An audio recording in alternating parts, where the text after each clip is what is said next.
Atos dos Apóstolos, capítulo 5, do versículo 1 ao versículo de número 11, a palavra do Senhor nosso Deus nos diz assim: Entretanto, certo homem chamado Ananias, com sua mulher Safira, vendeu uma propriedade, mas, em acordo com sua mulher, reteve parte do preço e, levando o restante, depositou-o aos pés dos apóstolos. Então disse Pedro: Ananias, por que encheu Satanás teu coração, para que mentisses ao Espírito Santo, reservando parte do valor do campo? Conservando-o, porventura, não seria teu? E, vendido, não estaria em teu poder? Como, pois, assentaste no coração este desígnio? Não mentiste aos homens, mas a Deus. Ouvindo estas palavras, Ananias caiu e expirou, sobrevindo grande temor a todos os ouvintes. Levantando-se os moços, cobriram-lhe o corpo e, levando-o, o sepultaram. Quase 3 horas depois, entrou a mulher de Ananias, não sabendo o que ocorrera. Então Pedro, dirigindo-se a ela, perguntou-lhe: Dize-lhe, vendeste, portanto, aquela terra? Ela respondeu: Sim, portanto. Tornou-lhe Pedro: Por que entrastes em acordo para tentar o Espírito do Senhor? Eis aí a porta os pés dos que sepultaram o teu marido, e eles também te levarão. No mesmo instante caiu ela aos pés de Pedro e expirou. Entrando os moços, acharam-na morta e, levando-a, sepultaram-na junto do marido. E sobreveio grande temor a toda a igreja e a todos quantos ouviram notícia destes acontecimentos. Vamos orar. Senhor nosso Deus, nós te pedimos nesse momento a tua graça, a iluminação do Espírito, que o Senhor cumpra o teu propósito em nos dar essa palavra escrita e a exposição da mesma. Ó Deus, cumpre os teus desígnios, aplica ao nosso coração, ilumina a mente. Também, ó Deus, produz temor em nosso coração, e assim vem o teu reino aqui entre nós. É o que pedimos, oramos em nome de Jesus. Amém. Amém.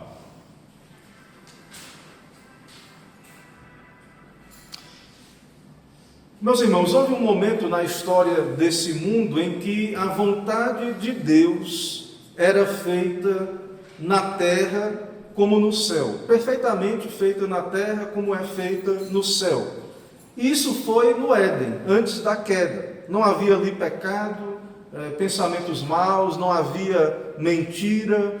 A vontade de Deus era cumprida com facilidade, tudo estava debaixo dos padrões de Deus. Deus deu a lei no coração do homem e ele obedecia. Deus não era questionado, sua verdade não recebia oposição, ou seja, a verdade reinava tranquilamente. Até um dia, então, como sabemos, Satanás entrou em cena com sua malícia e comunicação pecaminosa e subverteu todas as coisas. Desde então, desde a queda, temos então o pecado, a mentira, fazendo oposição a Deus, Satanás tentando os homens, e os homens também com seus corações corruptos, desobedecendo a Deus, estão em trevas, estão mortos nos seus delitos e pecados. Então Satanás, o pai da mentira, vem iludindo os homens, enganando, e os homens também vêm enganando e sendo enganados. E nós estamos observando, e aqui sim há uma cena da igreja primitiva, onde há um pecado, uma tentação de Satanás, há uma desobediência, há uma punição da parte do Senhor contra estes membros da igreja, Ananias e Safira. E então nós vemos que a igreja, com todo aquele momento maravilhoso, a igreja primitiva, cheia do Espírito, em unidade, mesmo essa igreja ela sofre a tentação de Satanás, há pecado, a pureza da igreja então é atacada, e nós devemos lembrar que em meio a esse mundo caído, em um mundo onde há a mentira e o pecado, a igreja foi chamada para ser coluna e baluarte da verdade. Essa então é a descrição que Paulo dá da igreja. A igreja ela é coluna e baluarte da verdade. Ele diz a Timóteo: escreva estas coisas a você, esperando ir vê-lo em breve, mas se eu demorar, você saberá como se deve proceder na casa de Deus, se referindo à igreja. E ele diz: a casa de Deus, que é a igreja do Deus vivo, coluna e fundamento da verdade. Então a igreja é a casa de Deus, a igreja então é coluna e fundamento da verdade, e Satanás tem lançado suas tentações contra a igreja, tentando abalar a sua unidade, trazer divisão e também então talvez impedir o avanço da obra do evangelho e atacar então a igreja em sua pureza e coisas que vemos aqui no nosso texto e em todas as escrituras, em todas as páginas das escrituras. Podemos até mesmo olhar para a igreja no período da antiga aliança e vimos que Satanás tentou impedir o avanço da igreja, destruir o povo de Deus, usando tentações e pecados. Por exemplo, o pecado de Acã, que trouxe grande perturbação para o povo de Israel e foi punido com a morte. Acã. Isso aconteceu em um momento também muito importante. O povo está entrando na terra de Canaã. Houve uma vitória extraordinária contra a cidade de Jericó e então Acã cometeu aquele pecado terrível e foi disciplinado. O Senhor se irou grandemente.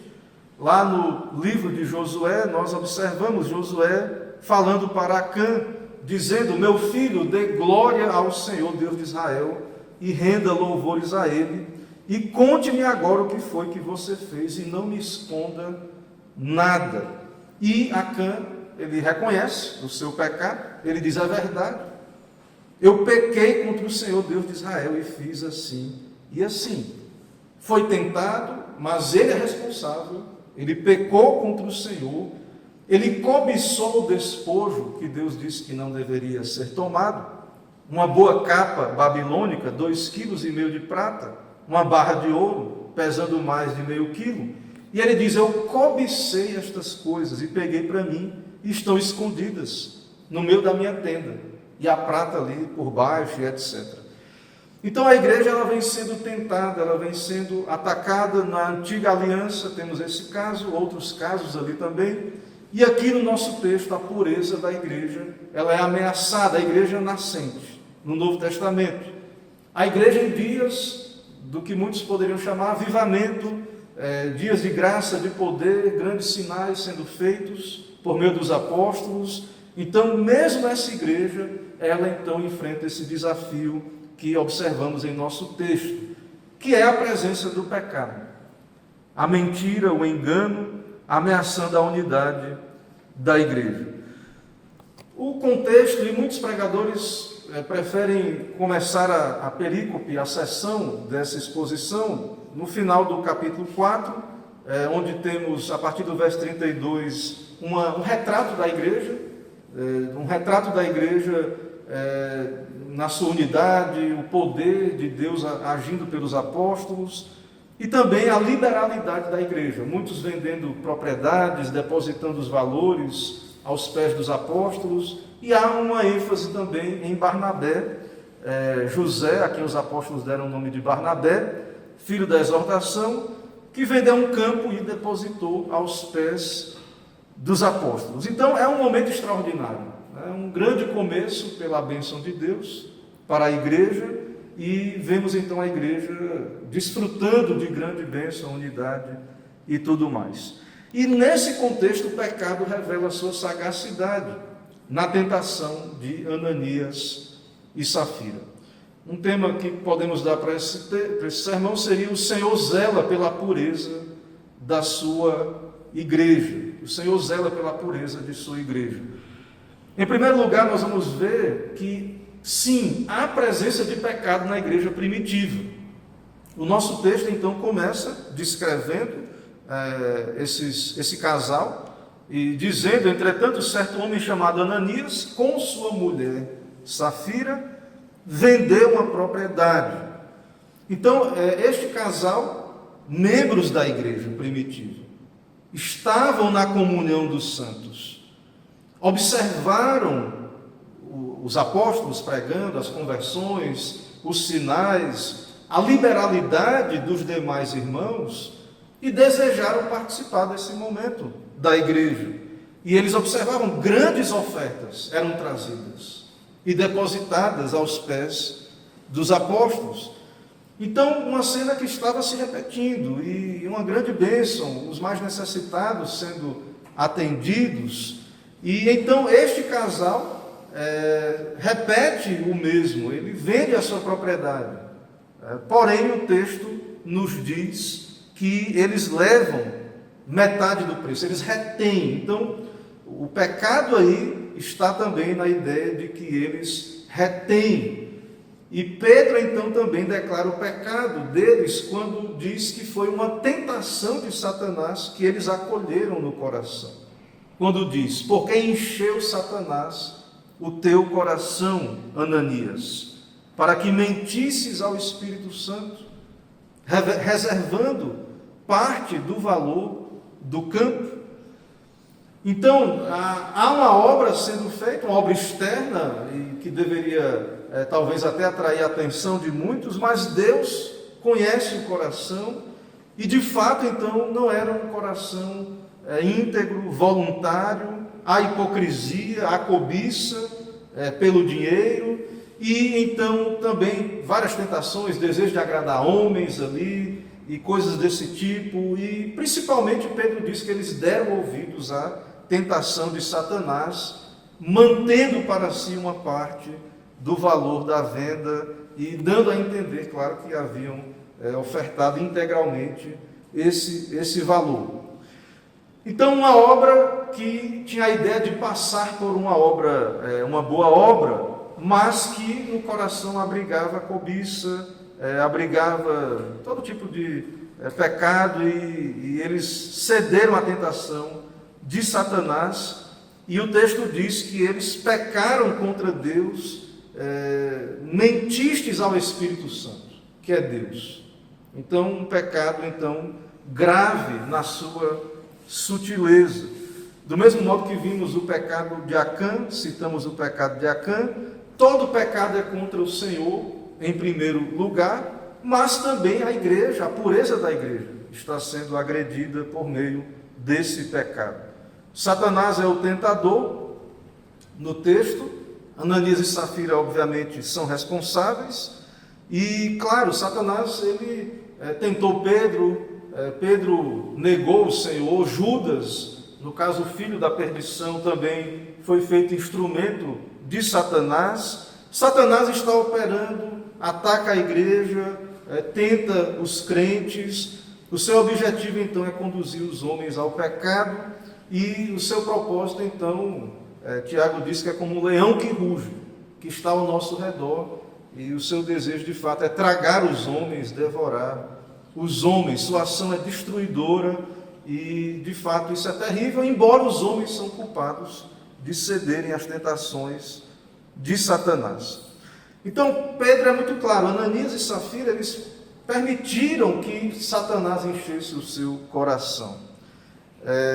E essa oferta, então, para agradar a homens, de fato, mentiram ao Espírito Santo, não era uma verdadeira boa obra. E a intenção era que a igreja acreditasse, então, que estavam dedicando integralmente o valor. Irmãos, Ananias e Safira eram crentes fracos ou eram réprobos? Não há um indicativo no nosso texto, não há detalhes aqui no nosso texto sobre a condição deles, e de fato não sabemos. A ênfase aqui é que o Senhor puniu, o Senhor preserva, como propus no tema, zela pela pureza da sua igreja. Temos aqui um caso de disciplina. É possível que eram crentes, Deus tratou e estão salvos? É possível. Não há nada no texto o contrário. Claro que, por meio dessa obra de hipocrisia e dessa tentação, há um fruto, uma evidência externa de pecado, de um coração não reto diante do Senhor, mas, claro, os crentes, Pedro negou o Senhor, e é possível aos crentes também caírem em tentação. O fato é que Deus preservou a pureza da igreja, produziu temor na igreja, trazendo essa disciplina sobre este casal. O Senhor é zeloso. E um parêntese aqui nesse momento é que fica muito claro no texto que não há nenhuma base para qualquer ideia de comunismo que surgiu depois na história do mundo, ou então você não terá nada e será feliz. Não há essa ideia. A propriedade privada, ela é defendida. Eles têm a sua propriedade, direito, eles poderiam não vender. Eles poderiam dar, de fato, uma parte, e sem mentira. Eles poderiam ter feito isso. A questão toda é que Deus sonda os corações. O Senhor é zeloso da sua glória, da sua santidade, da pureza da igreja. E o nosso Deus, como o apóstolo Paulo diz, ama quem dá com alegria. Ou seja, não há nada forçado, não haveria uma necessidade, uma obrigatoriedade deles fazerem essa oferta, e em fazendo deveriam fazer com alegria, com voluntariedade e sem mentira, sem engano, sem querer passar por mais santos, uma falsa espiritualidade, ou querer se equiparar a outros santos que estavam de fato contribuindo com alegria e liberalidade. Então, é uma mentira, um falso testemunho, e o próprio Senhor interviu, zelando pela pureza da sua igreja. Então, nós observamos, com base nesse primeiro ponto, sim, a igreja primitiva, mesmo num momento tão promissor, havia pecado, Satanás tenta a igreja, membros da igreja ali cometeram esse pecado, o próprio Deus zela pela sua igreja, uma disciplina direta do Senhor, ali, claro, também usando Pedro para anunciar a punição. Em segundo lugar, nós vemos a resposta do pecador diante da punição, da disciplina de Deus. E qual é a resposta do pecador? Mudo, não é nada. Silêncio absoluto. Essa é a resposta de Ananias. Veja no verso 5. Ouvindo estas palavras, Ananias caiu e expirou. A sentença de Deus veio e não teve nem assim, não teve nada. Caiu e expirou. E houve o quê? Temor sobre aqueles que viram, que viram estas coisas, os ouvintes, e logo depois o seu corpo foi levado para ser sepultado. Então a resposta é emudecer. Ele ficou emudecido, Ananias. O seu pecado é declarado por Pedro, a sentença foi aplicada pelo próprio Deus, ele expirou diante do julgamento de Deus, algo que nos lembra muito o que aconteceu no Antigo Testamento, na Antiga Aliança, de muitos membros do pacto do Antigo Testamento. Estavam ali no contexto da aliança, do pacto da graça, digamos assim, do Antigo Testamento, e morreram após transgredir. Lembram disso? Mortes no Antigo Testamento, Nadab e Abiú, usar com a melhor intenção do mundo para evitar que a arca caísse no chão, colocou a sua mão que é uma desobediência e de certo modo era mais suja, imunda do que o chão, nesse contexto, e foi fulminado, morreu pela sua desobediência. A arca deveria ser carregada em varais, Deus havia dito como é que deveria ser feito o transporte da arca da aliança. O Senhor disciplina, o Senhor revela a nós a sua vontade, a sua palavra. E aqui nós temos um caso no Novo Testamento que muitos fazem essa divisão entre Antigo e Novo Testamento, o Deus do Antigo, o Deus do Novo, uma coisa que é um erro doutrinário muito grande. E nós vemos aqui então que é o mesmo Deus, é apenas como ensinamos, a administração do pacto é diferente, mas o próprio Deus tratando com a sua igreja, santificando a sua igreja. Foi Deus que os matou. Não foram mortos por coincidência. Não foi assim, deu um mal súbito em Ananias e Safira. Não. O Senhor os matou. O Senhor puniu o seu pecado. Lá no texto em Coríntios 11 que Paulo fala da ceia, Paulo diz assim, por isso que há entre vós muitos que dormem. Havia enfermos e pessoas que estavam já mortos. Deus tratando, disciplinando. Então não há coincidência. E o Senhor, Cristo é o cabeça da igreja, é rei da igreja. Cristo é o Senhor da igreja. Ele tem toda a autoridade no céu e na terra. Para tratar, para disciplinar, para preservar a sua igreja, santificá-la. E essa, tudo indica aqui, pela nossa observação, é uma disciplina. E nós vemos que é uma disciplina porque cumpriu o propósito de disciplina. O texto é muito claro que o propósito de Deus foi cumprido. Houve temor. Isso não foi uma coisa sem propósito, mas sim, houve temor nos corações. A notícia desses acontecimentos foi algo que contribuiu para o bem da igreja, para a pureza da igreja e para o avanço da igreja. Então houve emudecimento ali, Ananias emudeceu, ele expirou e foi levado para ser sepultado. Não tinha muito tempo naquela época, aparentemente tinha que ser pelo clima e tudo mais, e no mesmo dia ali houve o sepultamento. Então isso aconteceu naquele contexto, o que o texto nos demonstra aí. Em terceiro lugar, nós vemos também no nosso texto a presença do pecado corporativo. Porque na sequência, no verso 7, vem Safira.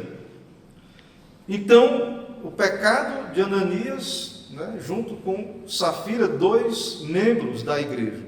O texto diz no verso 7, quase 3 horas depois, entrou a mulher de Ananias, não sabendo o que ocorrera. E aí vem a mesma pergunta de Pedro para ela. Dize-me, vendestes, portanto, aquela terra? Ela respondeu, sim, portanto.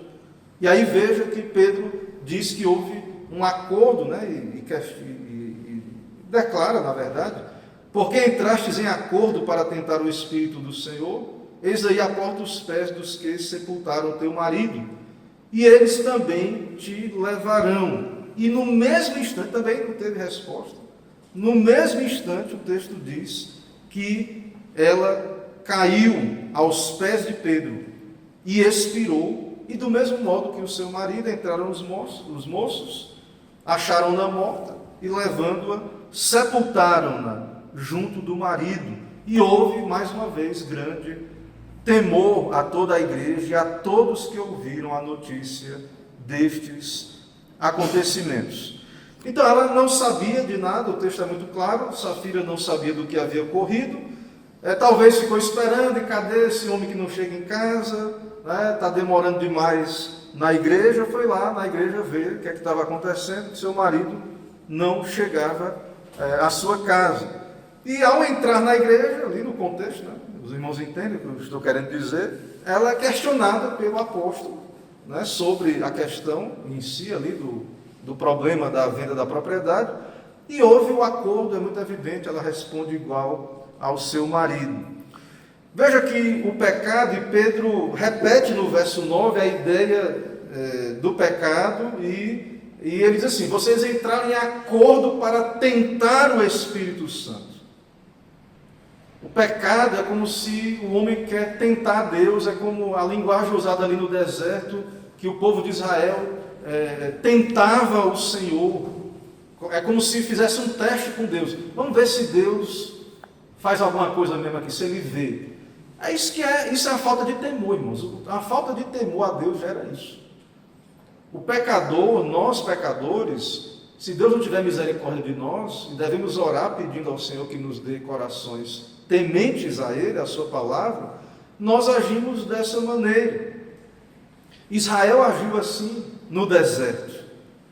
Lá em Deuteronômio é dito, né? O Senhor deu esse mandamento a Israel: não tentarás o Senhor teu Deus como tentastes em Massá. Não tentarás o Senhor teu Deus. Então, a rebeldia é como se o pecador estivesse fazendo um tipo de teste, colocando a santidade de Deus à prova. Vamos ver se é assim mesmo, se Deus é assim, santo, zeloso.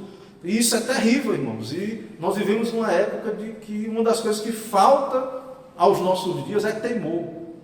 As pessoas não têm convicção de pecado, muitas vezes entram na igreja e não são instruídas sobre a malignidade do pecado, a condição humana debaixo do pacto de obras, e entram na igreja e não há aquele temor que é uma consequência natural de uma experiência genuína com o Senhor. E aí as pessoas passam a tentar a Deus.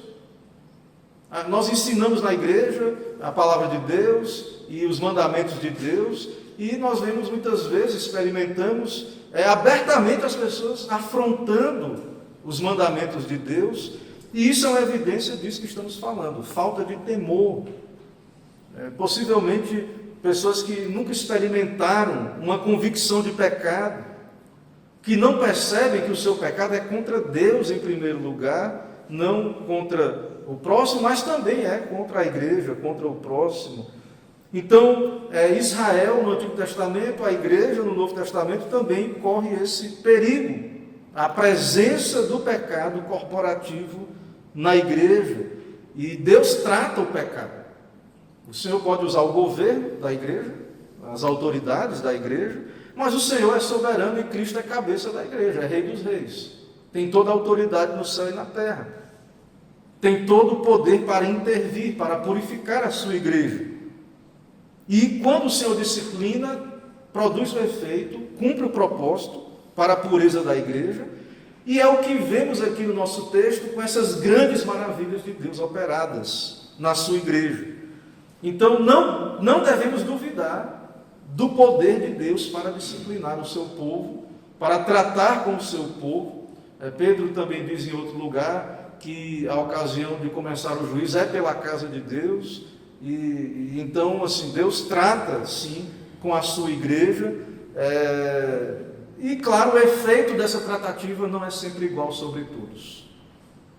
Os eleitos, aqueles que são crentes pela graça de Deus, isso produz temor nos seus corações, mas sabemos, infelizmente, que muitos são insensíveis, e é triste perceber isso, mas o efeito da disciplina ele tem essa variação. Irmãos, então esse é o texto e os nossos argumentos aqui diante dessa sessão, e eu quero ainda trazer algumas aplicações finais para nós. Então não esqueçamos disso, irmãos. Cristo é o cabeça da igreja, é o Senhor. Tem toda a autoridade, o poder. E é zeloso, o Senhor nosso Deus é zeloso pela sua igreja. Nós temos várias profecias sobre o reinado de Cristo no Antigo Testamento. E que se cumpre, está cumprido na vinda de Cristo, e é real hoje.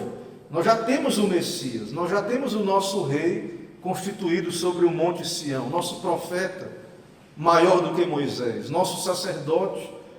Então nós não estamos como quem não está debaixo da autoridade, ou como quem não está debaixo de governo. Cristo é Senhor sobre a sua igreja, Ele está reinando. Por exemplo, há uma profecia no Antigo Testamento, uma profecia no livro do profeta Isaías, se eu não me engano, eu perdi aqui a referência, que o profeta diz: do tronco de Jessé sairá um rebento. Se eu não me engano é Isaías 11, das suas raízes brotará um renovo. Repousará sobre ele o Espírito do Senhor, o Espírito de sabedoria e de entendimento, o espírito de conselho e de fortaleza, o espírito de conhecimento e de temor do Senhor. Ele terá o seu prazer no temor do Senhor. Aí veja o que é dito sobre Cristo: não julgará segundo a aparência, nem decidirá pelo que ouviu dizer, mas julgará com justiça os pobres e decidirá com equidade a favor dos mansos da terra. Castigará a terra com a vara da sua boca e com o sopro dos seus lábios matará. O perverso, o cinto dele será a justiça, e a verdade será a faixa na cintura. Esse é o Cristo que adoramos aqui domingo após domingo. Rei dos reis, Senhor dos senhores, justo, julga retamente, cheio do Espírito do Senhor, de sabedoria, de entendimento, de conselho, de conhecimento, e então esse é o Cristo a quem servimos. Então fica a pergunta, será que é esse Cristo que é pregado em muitos locais, alguns que desejam ter o nome de Igreja de Cristo, um Cristo que zela pela pureza da igreja, e muitos dão a entender que não precisa essa coisa de santidade ou de pureza na igreja, de zelo pelas coisas de Deus, pelo culto, pela vida pessoal, vida familiar. Então muitos não temem e desprezam e zombam de toda essa ideia, e nós precisamos observar, irmãos, que o nosso Deus, o nosso Senhor, é um Deus justo e santo, e Ele contempla, sim, claro, não apenas nossas obras externas, mas também o nosso coração. E por isso vem esse ponto da aplicação. Nossas obras, irmãos, são feitas diante de Deus e do seu Cristo. E nós vimos aqui no texto a importância da sinceridade, da voluntariedade, e isso faz parte da pureza da igreja. Então, o que você é no seu íntimo, a sua relação pessoal com Deus, isso importa, sim, na sua relação particular com Deus, mas também isso tem a ver com a pureza da igreja. Nós não queremos ninguém aqui forçado, nem falando nós, estamos, na verdade, Cristo não quer, né? E nós, como também servos de Cristo, não queremos isso. Pessoas assim, forçadamente, ou qualquer coisa desse tipo, e principalmente o Senhor é zeloso por isso. Então você deve fazer suas boas obras para a glória de Deus, você deve fazer não para homens, nós devemos fazer nossas boas obras não para agradar a nós mesmos ou a homens, mas a Deus. Então devemos unir estas coisas, sim, devemos ter boas obras para a glória de Deus, devemos nos incentivar às boas obras, mas lembrar que o Senhor contempla o coração, e isso tem a ver com a pureza da igreja, também a nossa santidade pessoal e o modo como servimos a Deus em nosso coração. Não é a homens que servimos, nossa lealdade é ao Senhor. E nesse sentido não existe um peso na aparência ou quantidade de obras, porque poderiam ter muito bem não vendido sua propriedade, não eram obrigados a vender, poderiam ter dito não, é metade, né? Então não há um peso na aparência aqui no nosso texto, na quantidade, mas sim no coração. E o pecado então da hipocrisia foi um problema, e a igreja é tentada a isso. Nós somos tentados a isso, porque a igreja é uma assembleia religiosa que reúne pessoas, estamos nos relacionando uns com os outros, e nós devemos ter cuidado, irmãos, e nos lembrar então da nossa dedicação a Deus, serviço a Deus. Sabemos que sempre haverá aqueles que vão valorizar a aparência mais do que a piedade, certo? E nós devemos ter esse cuidado. Na verdade, isso aqui é uma citação do pastor Paulo Anglada, pregando nesse texto, falando dessa tentação. Ele diz o seguinte: entre aqueles que são reunidos à igreja, sempre haverá aqueles que valorizam mais a aparência de piedade do que a piedade propriamente dita. Mesmo a igreja de Cristo não está livre dessa mistura nessa terra, né? Então é isso que é dito. Não devemos esquecer que o Senhor exige santidade. Então, segundo o reverendo Paulo Anglada, ele diz: o pecado de Ananias representa, infelizmente, uma tentação para muitos crentes, que é associar impiedade com a piedade, iniquidade com o culto de Deus, amor ao mundo com a espiritualidade cristã, adoração a Mamon com o serviço de Cristo. Então, não devemos achar que estamos imunes. O pecado é uma realidade, Satanás está aí, e há esse perigo, essa tentação de uma piedade falsa, uma impiedade misturada com piedade, um culto a Mamon misturado com o culto de Cristo, e também o reverendo cita Mateus 6,24, que diz: não podeis servir a dois senhores. Ou você vai se aborrecer de um e amar o outro, ou se devotará a um e desprezará o outro. Não podeis servir a Deus e às riquezas. Irmãos, então não podemos subestimar as tentações de Satanás. Mas também devemos lembrar, somos responsáveis pelos nossos pecados. Estamos diante de Deus, um Deus justo e santo, que disciplina o seu povo. E também podemos observar que quando a justiça de Deus é feita, não há aqui no nosso texto assim um pranto, um luto, há temor, mas o nome de Deus é glorificado. E eu creio a igreja ela ficou contente no Senhor, satisfeita, apesar do luto da morte desses irmãos, porque a vontade de Deus foi feita, a glória de Deus foi exaltada. Então nós devemos nos alegrar sim na pureza, na santidade da igreja, em ver os feitos de Deus, principalmente santificando, purificando a sua igreja. Então que possamos, com a ajuda de Deus, experimentar estas coisas e lembrar delas e experimentar. O Senhor é zeloso pela sua igreja, o Senhor zela pela pureza da sua igreja. Que o Senhor nos ajude a ter um coração que deseja uma vida mais pura, uma igreja mais pura, um culto mais puro, doutrina pura e tudo mais, e que não seja para agradar a homens, seja para a glória de Deus. Que o Senhor nos abençoe dessa maneira. Amém. Amém. E nós vamos nos colocar em pé para a oração final. Logo depois da oração, impetrarei a bênção e cantaremos a doxologia. Senhor, nós te louvamos nesse dia do Senhor, por mais um dia que o Senhor nos deu, e podemos desfrutar da tua presença, podemos atender à convocação do Senhor, dedicar tempo aos meios de graça, sermos abençoados por Ti e recebermos todo o auxílio que o Senhor nos dá quando nos dedicamos ao Teu reino em primeiro lugar. Abençoa o Teu povo, ó Deus, abençoa a semana de trabalho de cada irmão, nas suas vocações, na família, na vida espiritual, devocional particular.